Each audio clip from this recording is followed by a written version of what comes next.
Épale Venezuela, muy buenas tardes queridos amigos, queridas amigas, bienvenidos como siempre en buena hora. Su servidor Mario Villegas, listo para compartir con ustedes hasta las 3 de la tarde de este día, miércoles 15 de julio. Ya vamos a hablar un poquito del 15 de julio. Nuestro programa, una presentación de Agrepa, el mejor asfalto que se produce en Venezuela. Agrepa, agente serie y asfalto de primera. Y del servicio geriátrico del doctor Argenis Portillo. Consultas previa cita por el teléfono 0414-309-0806. 0414-309-0806. Antes de dar paso a una interesantísima entrevista que vamos a estar haciendo el día de hoy con una persona a la que aprecio muchísimo y admiro muchísimo, quiero hacer un brevísimo comentario sobre el día 15 de julio. Y es que hoy, amigos y amigas, se cumplen 15 de enero, caramba. Está adelantando 6 meses nuevamente. Sí, hombre, pero es que quiero referirme precisamente al 15 de julio pasado.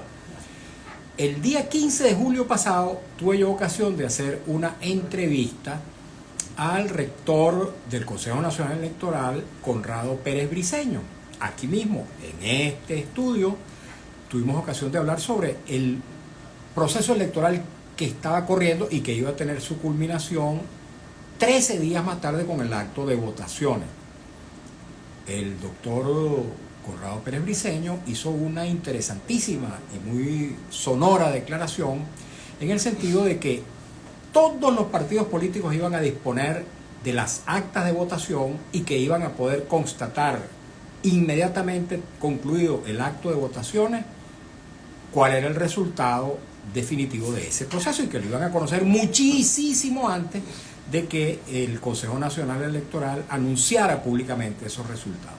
Pues bien, esa declaración cumple hoy cumple hoy 6 meses, porque fue emitida el 15 de julio en mi programa. Yo he tenido ocasión de publicar hoy en mis redes sociales esta declaración que ha tenido una repercusión gigantesca a través de las redes sociales, a través de mi Instagram, @MarioVillegas100, de mi canal de YouTube, @MarioVillegasPeriodista, al que invito a toda nuestra audiencia a que se suscriban, porque voy a continuar haciendo mi trabajo también a través de esta red social. Bueno, en el Twitter ni se diga, ha habido una gran repercusión a través del @Mario_Villegas y en fin, en mis redes sociales. Esta es una declaración de verdad sumamente trascendente, porque tiene mucho que ver con lo que ha ocurrido después. Pero busquen esa declaración y saquen cada uno de ustedes sus respectivas conclusiones. Yo le puse de título Oído al tambor. Hay que poner el oído para escuchar exactamente qué era lo que en aquel momento decía el rector del Consejo Nacional Electoral, Conrado Pérez Briceño. Rector suplente entonces. En el momento era rector suplente, ahora es principal, pero en aquel momento, en su condición de rector suplente, era miembro incorporado de la Junta Nacional Electoral, de manera que tenía una altísima jerarquía en el poder electoral venezolano. Hoy, amigos y amigas, vamos a estar hablando con otra persona que fue también miembro del Consejo Nacional Electoral en su condición de vicepresidente, abogado, historiador, buen amigo de la casa, luchador democrático de toda la vida, Rafael Simón Jiménez, a quien le damos cordial bienvenida. Rafael Simón, un abrazo, gusto, Mario, feliz año, feliz año, todo lo bueno en medio de todos estos nubarrones oscuros.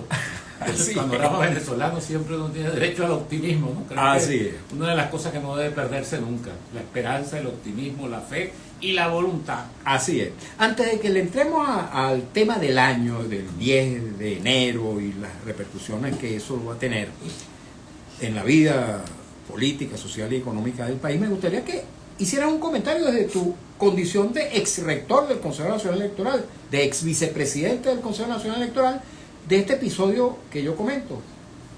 Yo creo que Conrado, que es amigo mío hace mucho tiempo, por cierto, todos los días de la mañana intercambiamos saludos, porque nos conocemos, fuimos parlamentarios juntos.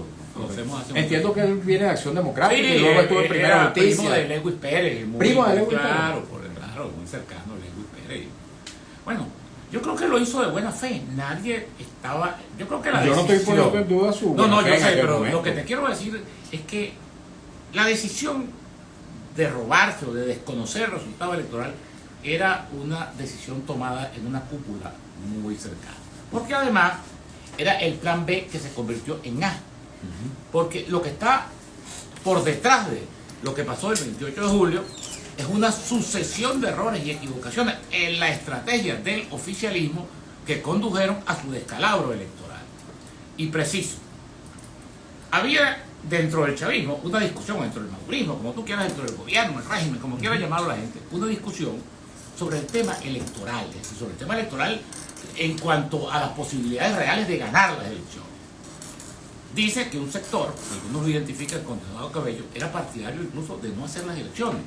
Y había, mira, uno se pone a verlo y habían razones en determinado momento para invocarlo. Eso que vive diciendo Petro, bueno, que en medio de un país que esté sancionado, no se puede hacer elecciones libres, etcétera, etcétera, etcétera. Sí, había razones para tomar otras medidas de las que se hablaron durante mucho tiempo, de inhabilitar la candidatura de o inhabilitar la tarjeta de la MUD, que hubieran sido más decentes, entre comillas, que lo que se hizo finalmente. Menos indecente, en todo Menos caso. indecente, sí, ese es el término correcto. Al final, dicen los conocedores internos del asunto, se impuso la tesis de Jorge Rodríguez, que daba por sentado de que el gobierno podía ganar y si perdía, podía ser por un margen muy pequeño, y ese margen muy pequeño podía ser adulterado siempre y cuando, por supuesto, que es lo que ha trastocado toda la estrategia posterior al 28 de julio, siempre y cuando la oposición no tuviera las actas. Un poco lo que algunas hipótesis se tejieron sobre la victoria de Nicolás Maduro frente a Enrique Capriles en el 2013. Correcto. Contra Enrique Capriles pudo haber ganado, pudo haber perdido. En definitiva, él admitió que había perdido, pero bueno, no tenían las actas. Yo creo que una de las cosas más trascendentales de todo este episodio ha sido la manera como María Corina y su gente pudieron recaudar las actas, porque eso es una cosa que es una prueba incontrovertible del resultado electoral. A pesar, Rafael Simón, de que, y a mí me consta, porque en 2 o 3 centros electorales que estuve ese día 28 de julio asistiendo en una ocasión a votar y en otras ocasiones a acompañar a personas a votar, la instrucción que se corría en esas mesas de votación era que no se le iba a entregar las actas electorales a los representantes de la oposición, que se iba a emitir una sola acta, que era la del sobre número 1. Extrañamente, mira, son esas cosas que tú dices, bueno, yo creo que esas decisiones se tomaron sobre la marcha. Por eso te digo, porque la República se portó muy bien. Así es. Incluso hay oficiales militares leyendo los resultados electorales de las actas. Es decir, yo creo que como la decisión fue tomada en una cúpula y luego, por supuesto, permeó al conjunto de los funcionarios que tenían que ver con eso, yo creo que las propias Fuerzas Armadas no estaban alertas, o sea, no estaban involucradas en principio en la idea de poder adulterar un resultado. Pero es que es muy difícil, Mario. Yo no sé, bueno, está bien, se robaron las elecciones, se juramentó Maduro, pero ¿cómo puedes tú convencer, en primer lugar, a los venezolanos, que vimos eso? Mira, aquí una observación, entre otras cosas, el gobierno invitó al Centro Carter, nada más que al Centro Carter, que además había sido su invitado consuetudinario de todos los últimos eventos. Acuérdate de cuando aquí se crearon dudas sobre el resultado del referéndum del 2004, el Centro Carter enseguida salió a reconocer que era Maduro, que había ganado Chávez, que había ganado el referéndum.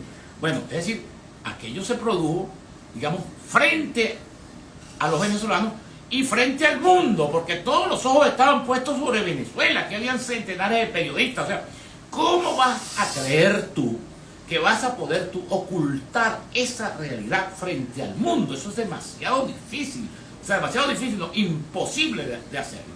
Entonces, es allí, digamos, los problemas, porque yo creo, te repito, que todo fue sobrevenido. Yo creo que había el plan B, pero que se le daba mucho privilegio al plan A.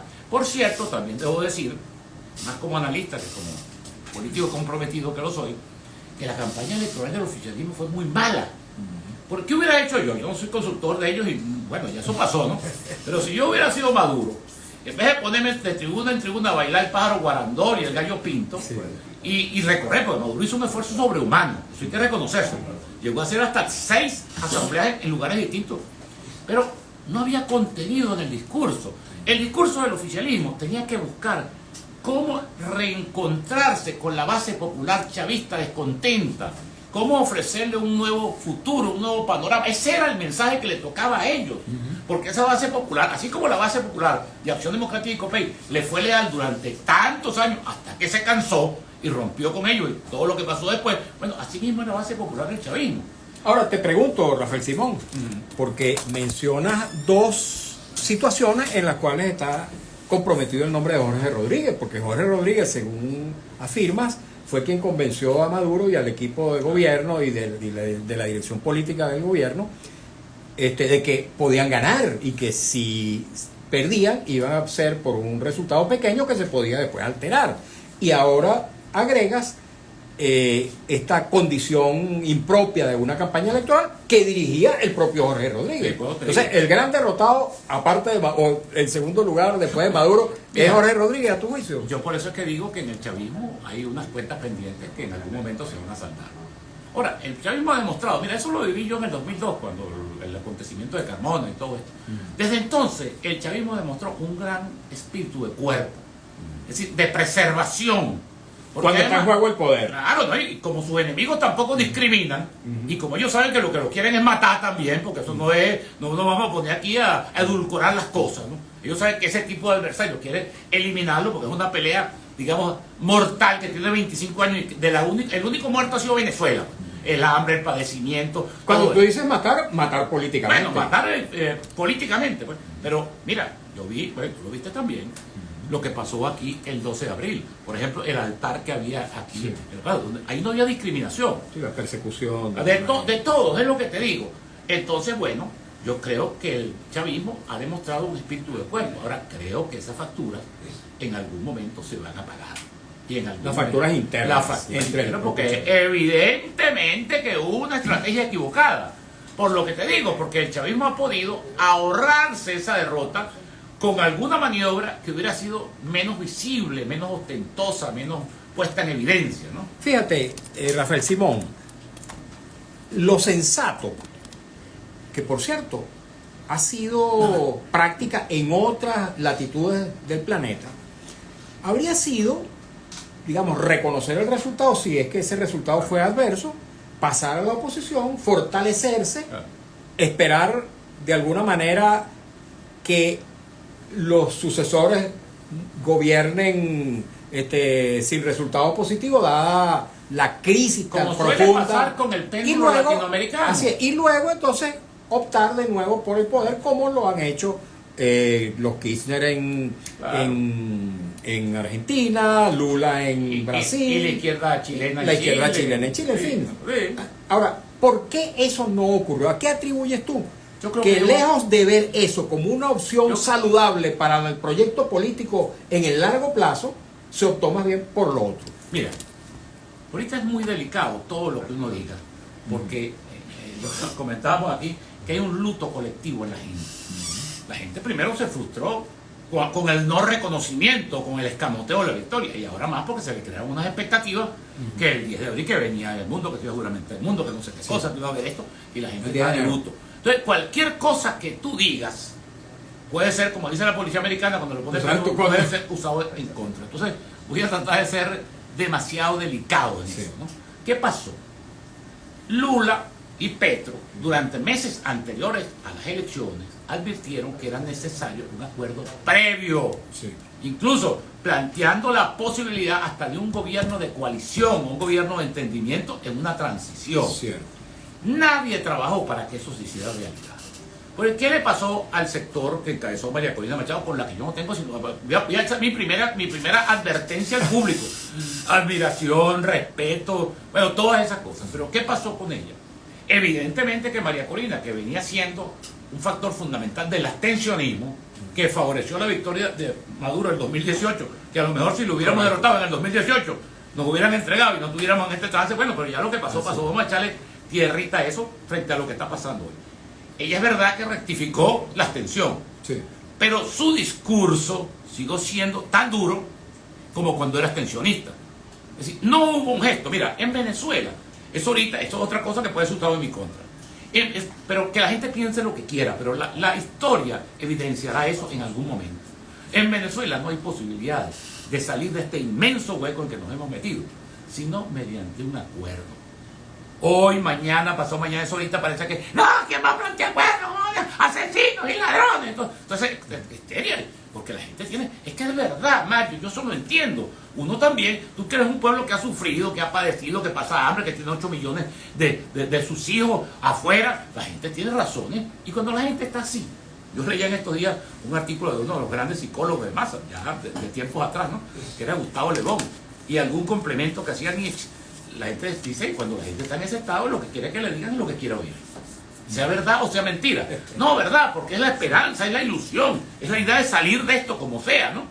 Pero resulta que al final se impone la razón y no la fuerza. Pues esa es otra cosa.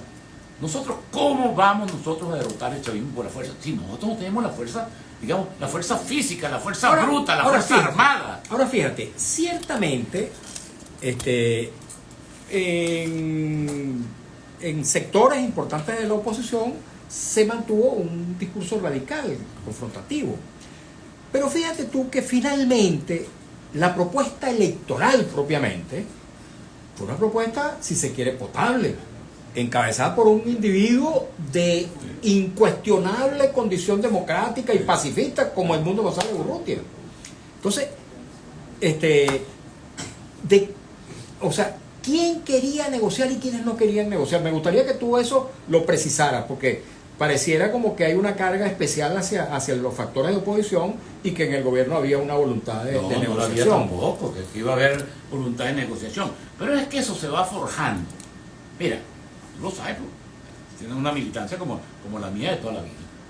En Vietnam estaba Estados Unidos bombardeando día y noche todo Vietnam con bombas en napalm, una cosa que estaba prohibida. Y estaban reunidos en París, Leduc y el señor Kissinger. Es decir, no puede ser esto peor que lo que estamos viviendo en Venezuela, un país que lo estaban borrando del mapa. Y ese país que lo estaban borrando del mapa estaba negociando allá, y eso fue al final lo que encontró la salida a la guerra del Vietnam y el retiro de los Estados Unidos. En Sudáfrica, en todas partes, es que no hay otra salida que no sea la negociación. En algún momento, ojalá que toda esta presión debida, porque yo, por ejemplo, no estoy de acuerdo con las sanciones, me parece más como la famosa frase de Telegram, más que un crimen es una estupidez, porque las sanciones le dan un argumento al gobierno y repercuten sobre los sectores menores. Yo no estoy de acuerdo con sanciones sobre Venezuela, pero sí creo que la comunidad internacional tiene derecho a hacer presión lícita. Se habla incluso desde algunos sectores extremistas. Yo ayer comentaba el caso de Uribe Vélez, planteando una intervención. Bueno, imagínate tú, ¿qué venezolano puede, digamos, porque al final, hermano, como decían en algún momento, la bomba no te van a poner, esta bomba va solamente para los chavistas. O sea, aquí es una guerra que nos va a involucrar a todos. Sin embargo, uno escucha voces también venezolanas clamando por eso. Bueno, por eso te digo, pues es que la gente no se ve, pero todo el que clama con eso, no ve un hijo de él en eso, ni una familia, porque todo el mundo lo que quiere es mandar a los demás, como el Capitán Araña, pues. Vayan a pelear ustedes y yo me quedo aquí viendo la cosa y liberen ustedes la cosa y yo llego después que se haya consolidado. Los venezolanos tenemos que, mira, te repito, es muy difícil en este momento, con el luto colectivo que se está viviendo, por dos atropellos, por el desconocimiento de los resultados electorales y por la toma de posesión de un señor que no había ganado las elecciones. Fíjate tú, yo creo que la foto patética de Maduro es la foto con Díaz-Canel y con Ortega. Porque ahí estaba, fuera de eso, el único presidente que era el del Congo, imagínate tú, peor todavía. Es decir, bueno, ahí está la foto. ¿Por qué? Porque la comunidad internacional, que por supuesto no puede asumir la actitud que nosotros asumimos aquí en Venezuela, de decir que lo que le ha pedido Maduro es una cosa lógica, muestre sus actas, demuestre que usted ganó y listo, y lo reconocemos, etcétera, etcétera. Cuando ya existe el poder, te digo, la super evidencia del verdadero resultado electoral. Pero hay una cosa, mira, Mario, adelante, que es quizás lo más importante ahora. ¿En qué punto estamos y qué es lo que vamos a hacer? Justamente hacia allá quería yo porque fíjate tú, yo creo... ¿Cuáles son los caminos que se le abren de solución a por eso, lo primero es que hay que mover ficha. Yo lo dije en otra oportunidad. Todo el mundo sabía que para que se cumpliera a cabalidad el propósito democratizador de las fuerzas de oposición se necesitaban tres cosas: ganar las elecciones, yo siempre lo dije, que era lo más fácil, por el inmenso descontento que estaba acumulado en la sociedad. Y se ganó con creces. Pero con creces. Lo segundo era acceder al poder, bueno, y ahí nos trancamos. Entonces, si ahí nos trancamos, fue porque la estrategia diseñada, por lo que fuera, no dio éxito. Entonces tenemos que mover piezas.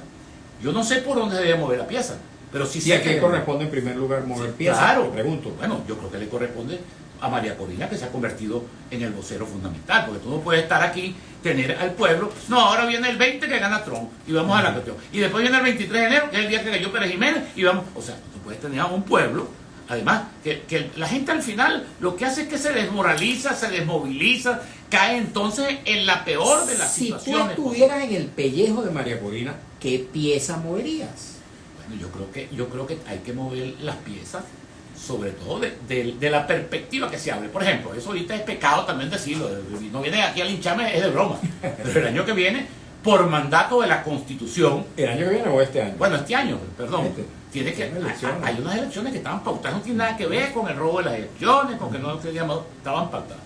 Entonces hay que ver qué vas a hacer tú con esa inmenso caudal electoral que tú tienes y que se ha incrementado luego, porque ¿qué fue lo que hizo? La otra estupidez que cometen desde Miraflores o desde cualquier centro de poder donde se tomen las decisiones del régimen. Bueno, claro, es que arremetieron contra los sectores populares. Entonces, aquí hay más de 2.000 presos, pero 2.000 presos, hay unos presos, digamos, importantes que están ahí en el código, pero hay más de 2.000 muchachos de los barrios populares, te lo digo por Barinas, Ciudad Tabacare, poblaciones incluso que eran leales mayoritariamente a Chávez, chicos, en todo aquello. Entonces persiguen indiscriminadamente, siembran el terror en la gente. Por eso te digo una cosa, que parece que el que asesorara a Maduro en eso fuera enemigo de Maduro. Porque en vez de buscar, ¿qué ha debido buscar el chavismo a partir del verdadero resultado electoral? Bueno, eso, cómo reconectar con la gente, cómo buscar que la gente los tome de nuevo como un referente, cómo rescatar lo que haya que rescatar de eso que ellos llaman el legado del comandante o el legado de Chávez. Ok, ahora fíjate, ese aspecto al que tú te refieres, el tema electoral, las elecciones previstas para este año, que son varias, elección de gobernadores y alcaldes, elección del Parlamento Nacional, tiene ahora un elemento adicional o un nuevo escenario, que es un escenario de desconfianza respecto al poder electoral. ¿Cómo ves tú eso desde tu óptica de ex rector de ese organismo y como dirigente político? ¿Cómo resolver ese tema de la credibilidad nula o pequeña del cuerpo electoral? Es difícil, pero no se te olvide, Mario, que en estos 25 años de predominio del chavismo han habido abstención y participación en varias oportunidades. Así es. Una línea cizagueante. Así es. Cada vez que nos hemos detenido, hemos sido derrotados. Cada vez que hemos participado, hemos ganado. Así es. Ese es el primer colorario. Porque es una cosa, hermano, por eso te digo, de sentido común. ¿Cuál es tu fuerza? Tu fuerza es esa fuerza, los 7,5 millones más los 8 millones que puedan estar afuera. Esa es la fuerza popular, la fuerza del pueblo, la fuerza de la gente que está obstinada, que está cansada, que quiere salir de esto. Ahora, si tú vas ahí otra vez al terreno de la confrontación, donde estás perdido de antemano, porque eso es lo que le queda, ¿qué le queda al régimen? Bueno, las Fuerzas Armadas que le son leales y todas las fuerzas, bueno, paramilitares y todos los grupos estos que le son afines armados, eso es lo que le queda. Ahora, entonces tú no puedes ir a buscar al adversario en el plano en que el adversario tiene la ventaja. Para eso no hay que ser un switch ni Clausen ni nadie. Eso es una cosa de lógica, de sentido común, de 4 dedos de frente, como decía mi mamá. Ahora, para utilizar un término que tú utilizaste, si se robaron las elecciones nacionales presidenciales, ¿no se pueden también robar elecciones al detalle de gobernaciones y de alcaldías? Y del Parlamento Nacional. Bueno, es que yo creo que la participación electoral, de decidirse, tiene que estar previamente acompañada de una serie de compromisos por parte del gobierno simpatiario de ir a las elecciones. Eso tiene que ser, en primer lugar, una cosa importante, Mario, que son las propias garantías para la actividad política ahorita en Venezuela. Porque con toda esta racia indiscriminada que han tomado con gente incluso que, como hablábamos aquí fuera del micrófono, no lo puedo decir, yo creo, por ejemplo, que Enrique Márquez, la política de Enrique Márquez le servía al gobierno. O sea, creo que sin ser colaboracionista ni nada, pero en una posición sensata, democrática, en el medio, como su partido lo indica, centrado. Ahora, si tú lo que vas, que lo comentábamos fuera de micrófono, es a querer imponer una política de miedo, de terror, de que aquí no hay intocable, de que aquí todo el mundo está en las puertas del tuntum, en las puertas del helicóptero, bueno, vale, entonces que lo digan claramente, porque si aquí no hay margen, si aquí no hay escenario, si aquí no hay contexto para la actividad política, bueno, vale, pues nos dejamos de eso, pasamos a la clandestinidad, nos metemos a la Cruz Roja, alguna cosa. Nosotros que hemos tenido siempre vocación social tenemos que buscar una ONG de esta, además ni siquiera ONG porque las persiguen también, una cosa benéfica. Pues. Mira, tenemos que irnos a la pausa, pero antes de eso meteremos al Caritas. Antes de irnos a la pausa, una pregunta que me parece que tiene que ser respondida también. esta convocatoria unilateral que hizo el presidente de la Asamblea Nacional a partidos políticos de distintas corrientes, de distintas tendencias, en la que por cierto tengo entendido que fueron excluidos algunos, ¿qué opinión te merece? Bueno, que es una cosa absolutamente improvisada y que por esa vía el gobierno no va a lograr absolutamente nada. Nosotros, por ejemplo, yo que estoy en Unión y Progreso con Eduardo Fernández, no fuimos. Porque así no. ¿Ustedes fueron invitados? Bueno, no fuimos invitados, pues es que no hubo invitación expresa, hubo una invitación. Bueno, debe haber habido algunas expresas. Bueno, sí, algunas expresas y algunos que le ponen a los alacranes lo que tienen que poner es el maletín por delante y van solitos, van como los bueyes esos que ya están amaestrados. Pero en general, pues esto no, hermano, para que aquí se recomponga un ambiente político propicio para la lucha democrática y para la lucha electoral, el gobierno tiene que dar grandes demostraciones de cambio, tiene que hacer una ley de amnistía que libere a los presos, tiene que restituir el Estado de Derecho, tiene que darle garantías a los partidos políticos. Por ejemplo, nuestro partido fue anulado porque le dio la gana, como el MAS, como Puente, porque le dio la gana. Porque además, las elecciones, es otra cosa que hay que comentar, ¿no? Las elecciones, porque eso lo ignora Petro, por cierto, Petro en eso todavía tiene su amorcito ideológico, ¿no? Sí. Porque él habla de unas elecciones que no debió hacerse elecciones con las sanciones, lo que no debió hacer esas elecciones, ok, está bien, sin sanciones, pero sin perseguidos, sin candidatos inhabilitados, sin todo lo que dijo el gobierno. Fue una cosa tras otra, o sea, no dejó inscribir, ahí se inscribió el que el gobierno quiso. Así es. Vamos a decirlo así. Vamos a hacer una pausa, queridos amigos, queridas amigas, en esta conversación con Rafael Simón Jiménez, abogado, historiador, ex rector del Consejo Nacional Electoral, y no había recordado ese dato, no lo comenté al menos, que eres miembro de la dirección política del partido Unión y Progreso. Vienes del MAS, del Movimiento al Socialismo. Sí, hoy estuve allá, por eso. Okay. Va a cumplir el MAS ahorita. Ah, por cierto, tiene aniversario, así como 19. Tuvo aniversario Copey el día 13 o 14. 24 años. Así es. Vamos rapidito, amigos, a escuchar un avance de noticiero en la voz de Alex Márquez y al regreso leeremos comentarios, preguntas que nos llegan a través del Instagram, @Mario Villegas 100, y también del Instagram de Radio Rumbo, Radio Rumbo 670 AM. No se vayan. Rafael Simón. Un fulminado comentario. Muchos comentarios. Qué bueno, pásamelos por favor. Te lo estoy pasando. Rafael Simón, mientras llega el avance del noticiero, háblame rapidito aquí de Unión y Progreso. ¿Cómo está la organización? ¿Cómo está la salud de Eduardo Fernández? Muy bien. Su líder, muy bien. Eduardo Fernández se ha recuperado increíblemente y ya está muy activo. La semana pasada. No vi en una entrevista. La semana pasada, por cierto, publicó un tremendo artículo. Yo lo reproduje. Que algunos incluso dicen que difiere de su estilo tradicional. Sí, ¿no? como no. Se llama siempre, ¿Qué hacer? ¿Qué hacer? Sí, la famosa frase puesta de Lenin. moda por el camarada Lenin. Así es. Entonces está muy bien, Eduardo. No, muy bien de salud y muy bien de ánimo y con mucho propósito de contribuir, bueno, a buscarle una salida democrática y pacífica al conflicto venezolano. ¿Hay en el mundo del chavismo suficiente reserva democrática como para acoger esos planteamientos que tú haces últimamente, que estás haciendo en este programa, de llegar a acuerdos para garantizar una participación democrática abierta, plural, sin presos políticos, sin persecuciones, con un cuerpo electoral confiable? ¿Hay ánimo democrático? Yo creo que el chavismo de base. En el chavismo de base. Esta mañana comentábamos un hecho que ya está desaparecido por el tiempo que ha pasado, que fue la derrota de Chávez en 2007 en la reforma constitucional, que se produjo, por cierto, contra todo pronóstico. Las fuerzas opositoras pensaban que perdían ese referéndum. ¿Y qué derrotó a Chávez? Lo derrotó las reservas democráticas del propio chavismo, que vieron una amenaza en esa reforma. ¿Por qué? Porque no fue que la oposición sacó exactamente los mismos votos que había sacado Manuel Rosales en 2007, pero el chavismo sacó casi 2 millones de votos menos. Es decir, hubo un sector muy importante del chavismo que, estando incluso con Chávez y en el auge de su liderazgo, porque acuérdate que la ventaja que le sacó Chávez a Manuel Rosales fue considerable. Sí. Bueno, se abstuvo porque no simpatizó con todo lo que se pretendía, que era destruir el Estado democrático y construir un Estado, bueno, totalitario, semitotalitario y todas aquellas cosas. No, y algunos factores del chavismo que también se desprendieron precisamente por esa reforma constitucional. Claro, por eso te estoy diciendo. Recuerdo el Podemos, por ejemplo, y algunos otros, ¿no? Y hasta el general Baduel, la propia esposa de Hugo Chávez en su momento. Sí, en su momento, sí, así es. No recuerdo cómo es que se llamaba, Marisabel. Y otros, y bueno, el liderazgo estudiantil, en fin. Sí. Y es lo que te digo, yo creo que siempre hay... Ajá, y en la cúpula que tiene que tomar la decisión, ¿hay esas reservas democráticas? Yo no sé si hay las reservas democráticas, pero puede haber las reservas desde el punto de vista del oportunismo. Porque no se te olvide, Mario, el tema del chavismo, cuando Maduro se retrata con Díaz-Canel y con Ortega, Ortega es una crápula, pero Ortega tiene tras de sí una historial de lucha, mira, increíble, prisiones, 30 años. Lo lamentable es que ahora haya superado a Somoza en toda su actitud, pero llegaron con una épica. Los sandinistas nos emocionaron a nosotros al final de los 70 con toda la lucha y una gran solidaridad de Venezuela. La Revolución Cubana tiene una épica también.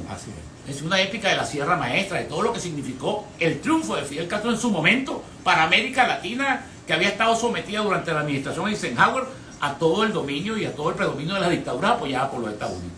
Pero es que el chavismo, o el madurismo, o el MBR, o el gobierno, no tiene ninguna épica que no sea la épica electoral. ¿Cuál es la épica de ellos? Es más, la épica es que cada vez que han visto la cosa fea han corrido, ¿eh? Corrieron el 4 de febrero, corrieron el 12 de abril. Es decir, yo no le veo, sinceramente, no le veo ninguna épica. Entonces yo creo que ellos tienen que tratar de preservar un barniz democrático, un aspecto democrático. Y fíjate tú que ellos se esfuerzan por eso, ¿no? Y se ponen bravos por todo el que dice que en Venezuela no hay democracia, no hay cuestión, y protestan. Y bueno, yo creo que ya la Cancillería venezolana debe tener un modelo ahí que lo imprimen todos los días por centenario, porque la misma protesta, el mismo llamado a los embajadores, la misma cosa, porque el mundo no. Ellos no se dan cuenta, Mario. Estas cosas dan ganas de reír, porque denotan no sé si una ignorancia o un despropósito. Es que el mundo se ha unificado en torno a unos valores. Por ejemplo, los derechos humanos. Los derechos humanos son patrimonio de la humanidad, sobre todo después de la Segunda Guerra Mundial, cuando por inhibición de muchos factores hubo el Holocausto y hubo todo lo que significó el régimen nazi y el aniquilamiento colectivo, la Declaración Universal de los Derechos Humanos de diciembre de 1948 y todo lo que se crea después. Bueno, es que los derechos humanos pertenecen a la humanidad. Entonces tú no puedes decir, cada vez que se proteste porque en Venezuela se violen las garantías democráticas, no, eso es injerencia en los asuntos internos, eso es violar el principio de autodeterminación de los pueblos. Además, Venezuela suscribió a ese convenio internacional. Vamos a escuchar a Alex Márquez.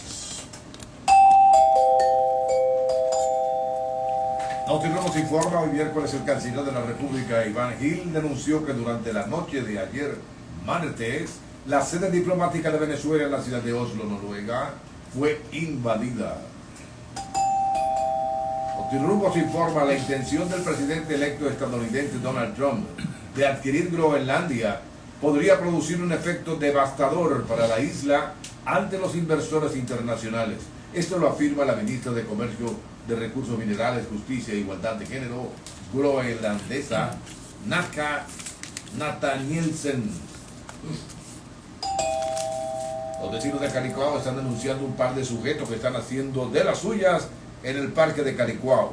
Estos indeseables montaron desde las 6 de la mañana un peaje que cobra a todos los vecinos que van a sus instalaciones a correr o caminar.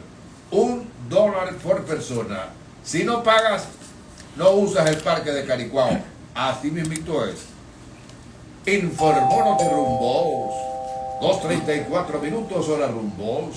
La emisora de Venezuela.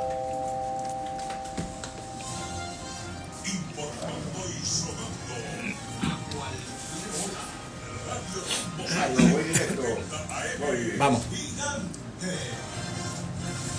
Continuamos, queridos amigos, queridas amigas, en buena hora. En el estudio, Rafael Simón Jiménez, abogado, historiador, dirigente político, ex rector del Consejo Nacional Electoral, ex vicepresidente del CNE.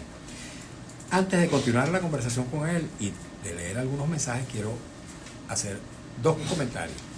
En primer lugar, pedirle que me dispensen a los maestros de Venezuela. Hoy es su día. Tengo que celebrar y felicitar a todos los maestros, a todos los educadores de Venezuela. Qué olvido tan imperdonable, pero en todo caso yo pido perdón. Imagínate tú el valor, la importancia que tiene para la sociedad, para cualquier sociedad en el mundo y particularmente para la nuestra, el papel que desempeñan los maestros, sobre todo en estos tiempos de tantas complicaciones, de tantas dificultades para el ejercicio de la docencia, especialmente en las universidades, liceos y escuelas públicas. De verdad que hay que celebrar ese compromiso que tienen los educadores, especialmente los maestros, que eran originalmente, digamos, los beneficiarios o los merecedores originarios de ese reconocimiento, los maestros de escuela primaria.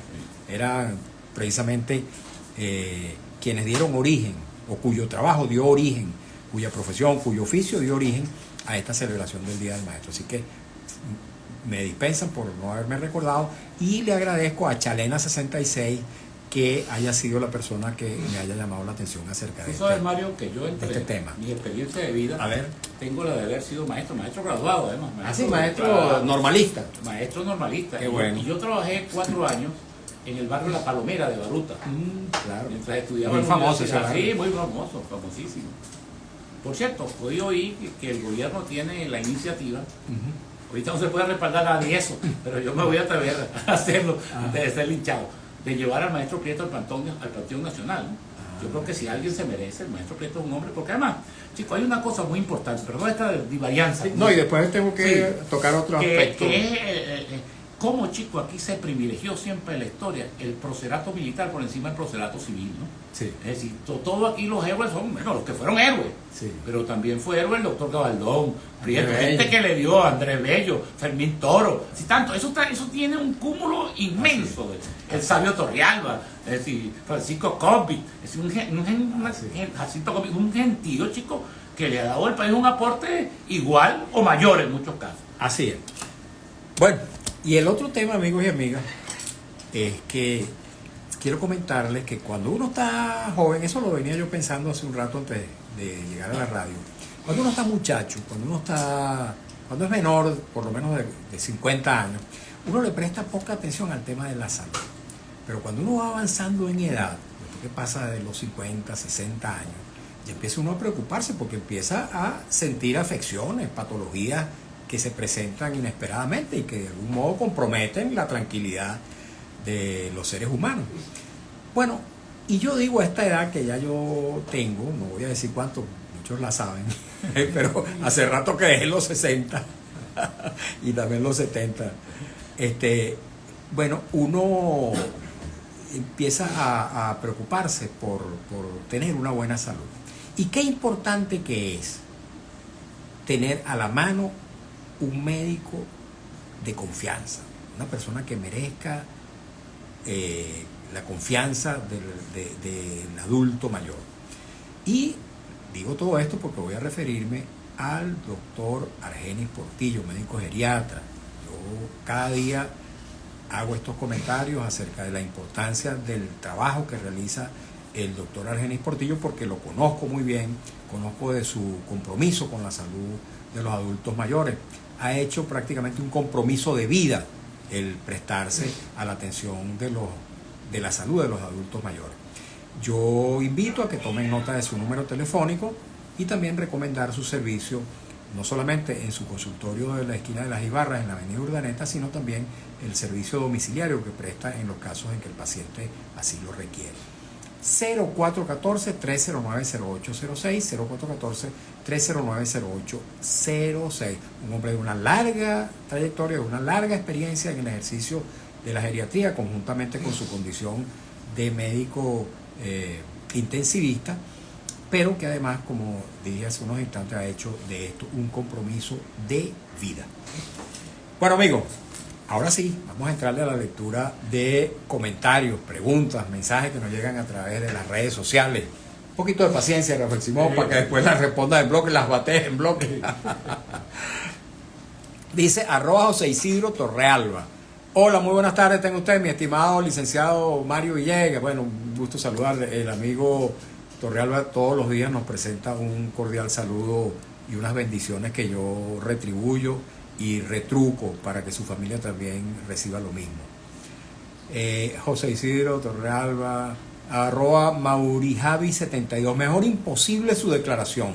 ¿Qué pasará ahora de acuerdo a su criterio? Aún no funciona la página web del CNE. ¿Es Maduro un usurpador o no?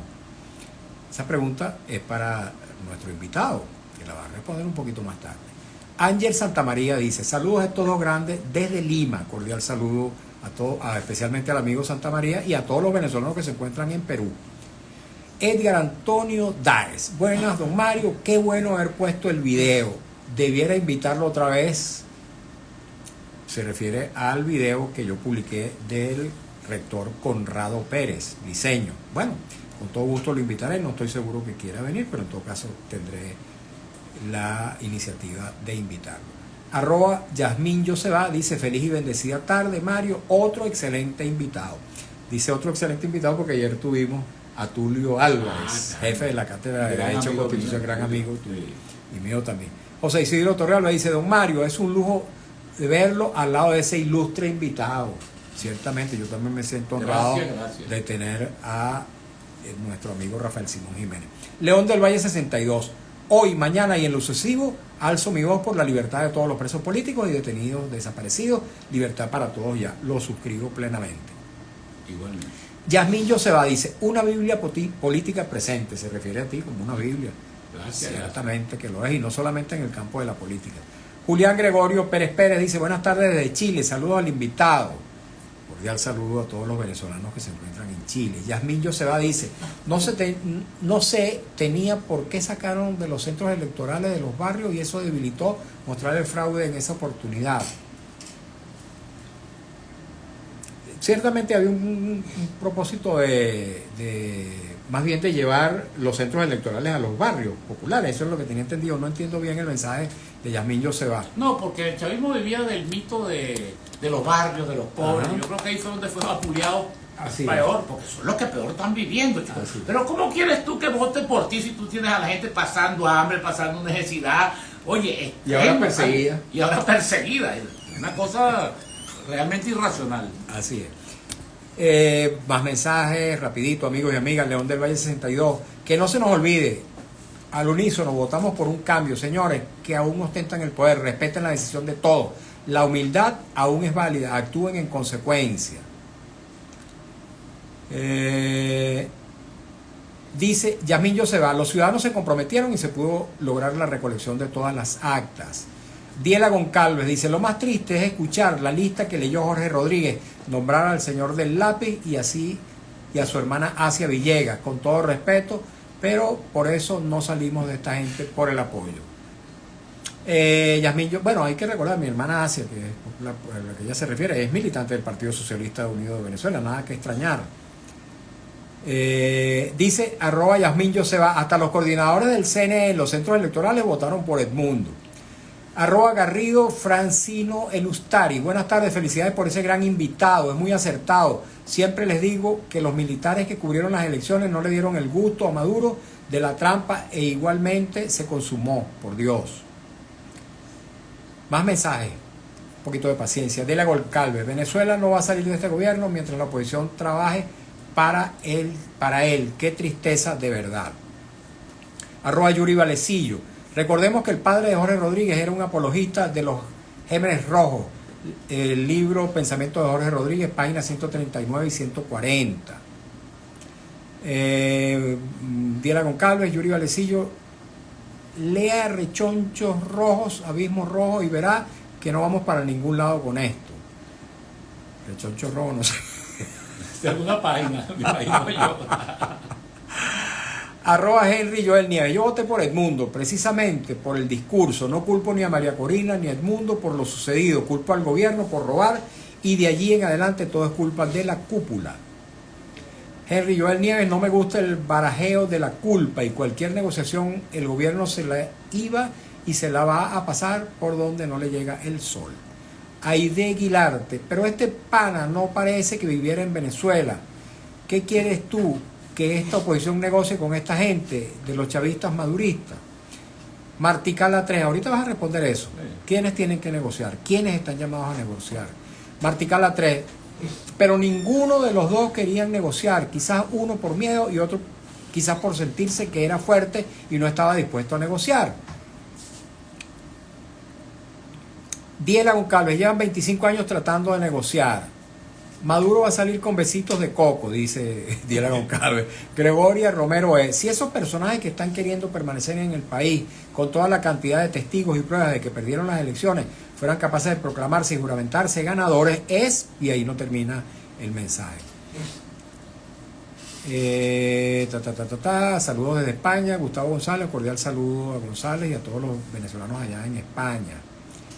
Me dispensan más mensajes. Voy a leer algunos de los que nos llegan a través del Instagram de Radio Rumbo. Después vuelvo, le damos un poquito la palabra a nuestro invitado y después finalizamos con los mensajes de mi Instagram. Hay bastantes mensajes. Oye, vale, pero increíble, ¿no? Sí, muchísima gente interesada en este Sí, tema. claro. Dice @el apóstol, ya pasen la página y prepárense para los próximos procesos electorales. Dice @León del Valle 62, Rafael Simón, gracias por ese aporte claro que nos regalas en cada presentación. Memoria sabia, diáfana y piropo, tremendo piropo. @Wilexis Pinto, para mí quien sea presidente va a hacer lo mismo. @María de Los Ángeles 2175, el invitado es del gobierno. @Jesús Rafael Sandoval, una pregunta al invitado, ¿qué opina sobre la posibilidad de una intervención humanitaria? Bueno, ya él habló de eso. Que esas intervenciones humanitarias lo menos que tienen son precisamente de humanitarias. Héctor Darío 1955, al TSJ se le derrotó con el voto y no lo aceptaron. Diga qué se puede hacer democráticamente y no con violencia. @George Suntrack, el señor invitado está como la chiva. Ahora quiere decir que las venideras elecciones María Corina debe llamar al pueblo a salir a votar. ¿Cómo se le ocurre? En este país ya no se sale a votar en ninguna otra votación que no sea convocada por una nueva asamblea y un nuevo gobierno en el país. Pregunta importante, ya vas a responderla. Ve anotando, Rafael Simón. No, yo estoy anotando mentalmente. @Rocamilla, ¿acaso no hay un líder más joven? Ya basta de los dinosaurios. Pero tú no eres un dinosaurio, tú eres un tipo joven, igual En que todo caso, yo. un dinosaurito. @Camila Carly, no han mostrado las actas desde hace 6 meses y van a hacer otra para robárselas, por Dios. @Rocamilla, esa María Corina es una tramposa, puso a Edmundo para mandar ella. @Henry Hack, por favor, Cuba, Nicaragua y Venezuela no son demócratas. Ahora se me perdió este. Ajá. Y el que diga lo contrario está equivocado. @Sammy Torres 1, me encanta el invitado, excelente, otro piropo. @Lulú sonríe, sí son caraduras, critican al gobierno y apoyan a Edmundo. @Aníbal González, hasta ahora no hay un video de un centro electoral en todo el país, el resultado nos lo dieron los militares.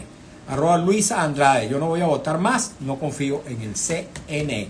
Algunas respuestas a estos comentarios, Rafael Simón, y luego, si hay tiempo, leo algunos otros comentarios. Mira, a mí lo que me parece más relevante, antes de entrar en lo de los comentarios, es esta invitación, que por cierto es una invitación a María Corina también, no es de ninguna manera entra en confrontación con ella, ni busca desplazarla, ni nada por el estilo. Que es a pensar qué es lo que vamos a hacer ahora. Yo creo que ese es el gran planteamiento del país, es qué es lo que viene. Eso que uno llama mover ficha. Es decir, porque evidentemente que la estrategia de acceso al poder no dio resultado. Entonces eso te tiene que obligar a ti a todo. Ahora, esta persona te interpreta correctamente en el sentido de que tú crees que María Corina debe llamar a votar con candidatos. Yo no sé si de debe oposición. llamar a votar, pero creo que debe darle a la gente certeza, o sea, de una vía. Porque no es solamente votar. Mira, la lucha democrática implica, bueno, la lucha social, la movilización, así, un conjunto de ejercicios democráticos. Correcto. Donde el voto, además el voto es episódico, el voto es en un momento electoral, pero todo lo que uno llama actividades o movilizaciones democráticas implican una serie de actividades. Ahora, lo que tú no puedes es tener a la gente con ese mensaje de que mañana es la cosa y entonces viene el 20 y viene el 23, porque termina, que es a lo que está jugando el gobierno. El gobierno está jugando a desgastar a María Corina, evidentemente. Cuando tú ves después por cierto, ese es un término que desapareció, que usaban mucho los periodistas también, un sainete. Sí. Después del sainete de la persecución, de la captura del tipo que agarra la guardia. Bueno, chicos, yo creo que María Corina está obligada a darle conducción, más allá del mensaje de que, ay, hoy es el último día, mañana es el último día, pasado, oye, vale, pues eso termina la gente, pues te repito, ¿a qué está jugando el gobierno? Al desgaste, porque la gente llega un momento que ya no cree más en eso. Entonces hay que trazar una ruta. Yo no digo, ni siquiera estoy diciendo de ir a las elecciones, de decir vamos a las elecciones, porque para mí ir a las elecciones significa un cambio absoluto en las condiciones electorales actuales. Es decir, yo creo, por ejemplo, que con este CNE no se puede ir a ninguna elección. Eso entraría dentro de la cuestión, así como creo que deben vaciarse las cárceles, que debe cesar la represión, que debe restablecerse el Estado de Derecho. Yo creo que en ese contexto, entonces, bueno, eso forma parte de la lucha democrática, precisamente de las consignas de la lucha democrática, de la movilización. Lo que no podemos tener nosotros, mira, lo que se le montó a la gente de verdad el 10 enero fue frustrante, ¿no? Ayer decía, Rafael Simón, ayer nos decía acá en el programa, Tulio Álvarez, jefe de la Cátedra de Derecho Constitucional de la UCB, que el 10 de enero fue un día de ruptura definitiva, y que abre 3 vías. Una ruptura en el propio seno del gobierno, de la alianza que gobierna, de la alianza cívico-militar policial, según la denominan ellos. Un rompimiento del pueblo, que es la otra vía, con el régimen, cosa que ya tuvo un episodio importantísimo el 10 de enero. Y un tercero, que él dice que es el más difícil, pero es por el cual él se inclina, es una ruptura negociada, controlada, que requiere de 2 condiciones fundamentales. Una, el reconocimiento por parte del régimen del resultado del 28 de julio, y una mesa de negociación en la cual quien represente a los sectores democráticos sea personalmente María Corina Machado. ¿Estás de acuerdo con esa idea? Mira, yo creo que hay que buscar cualquier fórmula. Por eso te digo, la gente no puede trancar. Yo entiendo la rabia de la gente, la frustración de la gente, bueno, hasta el odio de la gente, porque te repito, esto es una cosa que aturde. Tú no te imaginas, digamos, la clientela que tienen hoy psiquiatras, psicólogos. No, de verdad, en serio. No, La gente que entra en estado de angustia, de desesperación, de todas esas cosas. Pero al final, hermano, mira, ya ni en el boxeo, que antes el boxeo era un ejercicio de fuerza. El que pegaba más duro era el que ganaba, Rocky Marciano. Hoy en día hasta el boxeo es un ejercicio de inteligencia. Sí. Sobre todo Cassius Clay, yo creo que cambió, fue antes de Cassius Clay y después de Cassius Clay. Hoy en día, ni en el boxeo, por eso te digo que es un ejercicio teóricamente brutal de fuerza. Hoy en día se impone más el talento y la inteligencia. Bueno, eso es lo que nosotros tenemos que poner por delante. Yo creo que aquí, a la hora de una negociación, bueno, primero que tú no puedes ponerle, en ninguna negociación tú puedes negarte a oír la propuesta del contrario. Es decir, yo no voy a negociar, cuando tú dices yo no voy a negociar esto, bueno, no vas a negociar nada. O sea, pues tú le puedes poner condiciones. O no voy a negociar con fulano de tal. Sí, eso, mira. También eso ocurre mucho. Es que hay tantas cosas. Yo no soy partidario de ninguna. Por eso te digo, yo creo que María Corina tiene como eje, como líder fundamental hoy en día de la oposición, lo que tiene es eso. Ella misma que buscar, más allá de que mañana cae el régimen, pasado mañana cae el régimen, buscar una estrategia inteligente. Una manera de ver cómo podemos salir del atasco tan grande y del foso tan grande que está metida Venezuela, ¿no? Es decir, yo creo que eso es lo que se impone. Creo que debe haber un gran debate en las fuerzas opositoras, por cierto, sin discriminaciones, más allá de los que están ya claramente identificados, pero en la oposición hay sectores que no están con María Corina, y eso no es ningún pecado, porque va a ser pecado. Entonces vas a aplicar tú la lógica chavista, que al final es la que imponen los radicales de lado y lado. El que no está con ellos es traidor, es alacrán, recibió unos reales. Eso es lo que esa conducta es prototípicamente chavista. La diga quien la diga. Sin embargo, tú utilizaste hace un rato el término de alacrán refiriéndote a algunos factores. Bueno, es lo que te digo, pero yo creo que si hay una gente que ellos mismos se han pasado de la raya y tan claramente. Yo en eso no. Tú dices que lo mueven a través de un maletín. No hago ningún cordón profiláctico ni nada de esas cosas. Muchos de ellos, por cierto, son queridos amigos míos, sí, que lamento, por cierto, sus posiciones políticas, pero ni siquiera yo con algunos de ellos he mantenido amistad incluso, pero que claramente tú ves cuáles son sus actitudes. Eso no se puede, como decía la vieja canción, por más que se tomonee, siempre se te dé el bojote. O sea, eso es claro, pero sí existe, fuera de María Corina, un conjunto, incluso nosotros nos reunimos una serie de organizaciones que tienen que ver con el MAS, que tienen que ver con Puente, que tienen que ver con Centrado, que tienen que ver con el partido de Simón Calzadilla, sí, y nosotros mismos, o sea, unos sectores que somos partidarios, siempre lo hemos sido, de la vía democrática, de la vía electoral, del diálogo, que nunca hemos estado con la abstención, que respaldamos incluso a Falcón cuando era el falsón, el traidor y todo, porque esa es la cosa, es lo que te digo, que se ha asimilado, ha terminado por asimilarse la conducta de la intolerancia. Entonces, así como el chavismo dice, el fascismo. Bueno, ¿y cuál es la diferencia entre ustedes que meten preso todo el que piensa distinto y quieren apabullar y quieren el pensamiento único? Eso es prototípicamente fascista. Pero en la oposición existe un factor cuya intolerancia y cuyo fundamentalismo no tiene nada que envidiarle al chavismo. Son esos que ponen, yo no digo nada, pero hay libertad de crítica, yo la acepto, bueno, a mandíbula batiente de risa, pero evidentemente que esa gente está, digamos, contaminada por el extremismo y por el fundamentalismo. Agradecido, Rafael. No, vale, muchísimo gusto, Mario, como siempre. Rafael Simón Jiménez, nuestro invitado. Tendremos ocasión de invitarlo nuevamente y próximamente, Así es. porque siempre es un gusto conversar contigo, Rafael Simón. Gracias. Amigos, muchas gracias a ustedes también por habernos acompañado en esta nueva edición de nuestro programa En Buena Hora. Me dispensan no haber leído todo el cúmulo gigantesco de mensajes que hemos recibido, pero bueno, ustedes saben que siempre trato de leer la mayor cantidad posible.